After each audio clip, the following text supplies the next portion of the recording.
అంతన్నారు ఇంతన్నారు దళిత బంధు ఇప్పిస్తామని చెప్పారు. అవిగో డబుల్ బెడ్రూమ్ ఇళ్లంటూ ఆకాశంలో మేడలు కట్టించేశారు. అడ్డగోలుగా వసూలు చేసేశారు. ఇప్పుడు ప్రభుత్వం మారిపోవడంతో అలాంటి దళార్ల నోట్లో మట్టి పడిందట. తీసుకున్న డబ్బులు తిరిగి ఇచ్చేమంటూ బాధితులు తిరగబడ్డంతో ఊళ్లు వదిలి పారిపోతున్నారట. ఎక్కడుందా పరిస్థితి? ఏంటా స్టోరీ? ఉమ్మడి ఆదిలాబాద్ జిల్లాలో దళిత బంధు వసూలు రాజాలకు ఇప్పుడు కొత్త భయం పట్టుకుందట. ఇన్నాళ్లు అంతా తామేనంటూ అదిరిచ్చుకొని బెదిరించుకొని పబ్బం గడుపుకున్న వాళ్లకు ఇప్పుడు ఎవరొచ్చి ఇంటి మీద పడతారో, ఎట్నుంచి వచ్చి తంతారోనని భయపడుతున్నారట. ముఖ్యంగా ఆదిలాబాద్, బోధ్ అసెంబ్లీ సెగ్మెంట్స్ లో సిట్టింగ్ ఎమ్మెల్యేలు ఓడిపోవడంతో దళిత బంధు కోసం ఇన్నాళ్లు వేచి చూసిన బాధితులంతా డబ్బులు వసూలు చేసిన లీడర్స్ వెంట పడుతున్నట్టు తెలిసిందే. ఈ రెండు నియోజకవర్గాల్లో పదుల సంఖ్యలో బీఆర్ఎస్ గ్రామస్థాయి లీడర్లు వివిధ పథకాల పేరు చెప్పి జనం దగ్గర డబ్బులు వసూలు చేశారట. ఇన్నాళ్లు తమ ప్రభుత్వమే అధికారంలో ఉండటంతో అడిగినప్పుడల్లా అదిగో ఇదిగోనంటూ కాలం వెళ్లబుచ్చారు. ఇప్పుడు సర్కార్ మారిపోవడంతో అలాంటి నేతల గొంతులో పచ్చి వెలక్కాయ పడ్డట్టయిందంటున్నారు. భీంపూర్ మండలంలో కొంతమంది బీఆర్ఎస్ లీడర్లు పెద్దోళ్ల పేర్లు చెప్పి దళిత బంధు ఇప్పిస్తామంటూ ఒక్కో యూనిట్ కు 2 లక్షల చొప్పున వసూలు చేశారట.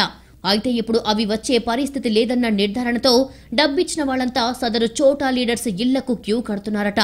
ఇటీవల ఓ సర్పంచ్ ని ఇలాగే దాదాపు కొట్టినంత పనిచేశారు బాధితులు. అలాగే ఓ మాజీ ఎమ్మెల్యేకు అత్యంత సన్నిహితుడిగా ఉండే లీడర్ దళిత బంధు పేరు చెప్పి భారీగా వసూలు చేసినట్టు ప్రచారం ఉంది. డబ్బు తిరిగి ఇవ్వమన్న ఒత్తిళ్లు పెరిగిపోవడంతో కొందరు గ్రామ, మండల స్థాయి బీఆర్ఎస్ లీడర్స్ ఊరు వదిలి వెళ్తున్నట్టు తెలిసింది. బాధితులంతా రోజూ వచ్చి నిలదీస్తుండటంతో కొందరు నాయకులు తమకు గాడ్ ఫాదర్ గా చెప్పుకునే మాజీ ఎమ్మెల్యే దగ్గరికి పరుగులు పెట్టి మొరపెట్టుకుంటున్నట్టు తెలిసిందే.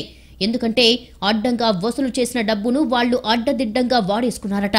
ఇప్పుడు తిరిగి ఇచ్చే పరిస్థితి లేక అలాగని బాధితులు ఊళ్లల్లో ఉండనివ్వక కుడితిలో పడ్డ ఎలుకల్లా తయారైందట వాళ్ల పరిస్థితి. కొంతమంది మాత్రం తీసుకున్న 2 లక్షల్లో ఒక్కొక్కరికి 50,000 చొప్పున ఇచ్చి మిగతావి తర్వాత ఇచ్చేస్తామంటూ బాండ్ పేపర్లు రాసిస్తున్నట్టు తెలిసింది.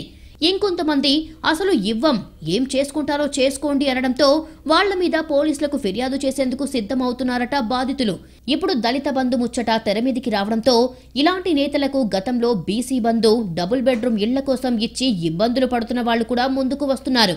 ఈ దళారులంతా పథకాలు, ఇళ్లు ఇప్పిస్తామని చెప్పి ఇప్పటికే చాలా మంది దగ్గర వసూలు చేసి దర్జాగా వాడేసుకున్నారని, ఇప్పుడు అలాంటి వాళ్ల పాపం పండిందన్న మాటలు వినిపిస్తున్నాయి 2 నియోజకవర్గాల్లో. కొందరు భూములు, కార్లు కొనేశారట. ఇప్పుడు మ్యాటర్ తిరగబడడంతో వాటిని అమ్మేసైనా తిరిగి చెల్లిస్తామని నమ్మబలుకుతున్నట్టు తెలిసింది. మొత్తంగా సర్కార్ మార్పుతో దళారుల చేతిలో మోసపోయిన వారికి ధైర్యం వచ్చిందని, ఏ మేరకు తిరిగిస్తారో చూడాలంటున్నారు.